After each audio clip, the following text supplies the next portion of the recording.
what's motivating him on this issue? And I guess the other question to ask you as a father, are you sending your kids to school as term 2 resumes? Well, hey, Kieran. Look, the Prime Minister is very motivated to make sure that education continues. There'll be a lot of things that are taken from people as we deal with COVID-19, and he's very certain to make sure that a child's education is not taken from them during this period. He's made certain that distance learning is going to be a part of education in term 2. He said that in the video message that he's published today. But we know that there'll be kids where distance learning just won't happen. That's the sad reality. And that's why the Prime Minister has said thank you in a statement of gratitude today to those teachers, recognising the importance of teachers in our society and saying thank you to those teachers that will continue to provide classroom education to those students who will not be able to receive a distance education from home. In my own circumstance, Kieran, I'm quite obviously here in Canberra. I'm not at home in Perth, and my wife and my children are back home in Perth, and my wife works. We don't have any family support in Perth, so my kids haven't missed a day of school, and in term 2 they won't be missing a day of school, because if they do, my wife won't be able to work either.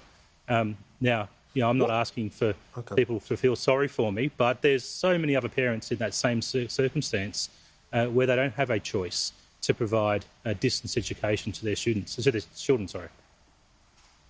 Yeah, and so in terms of just the clarity here, what's the health advice been? Is it all unclear? Well, no, the health advice has been amazingly consistent. And I say that because the health advice to government has been that there is no medical reason why children should not be going to school. Kerry Chant, the New South Wales Chief Medical Officer, made this point today, made the point that child-to-child transmissions have not occurred, and we're releasing some more information from New South Wales Government on that issue.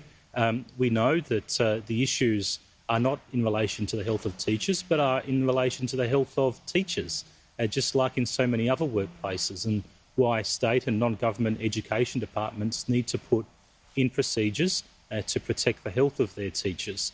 It's quite clear that we can mitigate the risk of COVID-19 in workplaces. We need to do that, and schools are an essential workplace.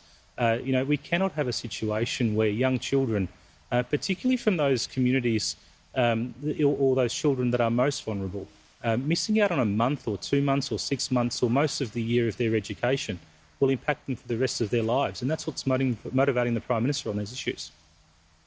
Angelo Gavrielatos of the New South Wales Teachers Federation told Andrew Clennell the Prime Minister's comments have been unhelpful. Then you've got Kevin Bates on Channel 9 saying the Prime Minister should keep out of the schooling debate, which hangs in the balance. He says he does not think it could be any further from the truth that the education of children hangs in the balance, was his point. What do you say to those teachers' representatives who say that he should butt out of this and leave it to the states? Well, you've got a Prime Minister that is actually talking about the value of teachers to our society, the values of teachers to the education of our students, and the value of teachers to helping support our country's battle with COVID-19. I think this is an amazing recognition of gratitude to the teaching profession. I think it should be a welcome statement. The statements from the Prime Minister are completely consistent with the statements from the state premiers. Daniel Andrews and Gladys Berejiklian have confirmed that already today. What the Prime Minister was doing was to say thank you for those teachers, recognising the importance of those teachers to their students and to the families that they support, but particularly for those vulnerable students who we know that distance education will not happen. There are communities, and probably the higher socioeconomic communities, that will be able to deal with distance education better than some of those lower socioeconomic communities. They're the students that the Prime Minister has in his mind, that they know that without classroom learning, there will be a complete absence of education for those students. That's the sad reality. What do you say to Labor and others who have said that there are mixed messages, that parents are waking today in Victoria, for example? Daniel Andrews says one thing, the Prime Minister says something else entirely when it comes to his keenness for kids to be back at school. Well, just because Labor says there's mixed messages doesn't mean that there are. Premier Daniel Andrews has made it very clear that the Prime Minister's statement today has been consistent with the approach it's taken. The Prime Minister today said that distance learning will be a reality, that it will be a feature of our education system, but there will be students that need classroom learning to continue.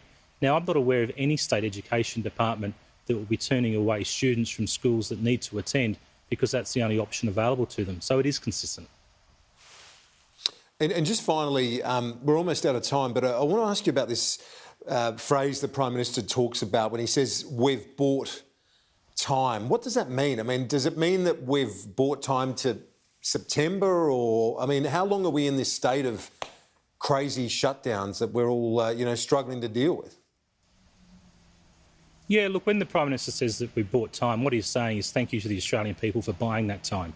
What's really important with the time that we've bought is that we're able to look at and learn from the international experiences in other countries who are dealing with this issue in a much more emergency-style situation. The Prime Minister's having regular telephone conversations with world leaders to learn from them. That's what this time has brought. But importantly, in relation to our health system capacity, there are normally 2,400 ICU beds in Australia.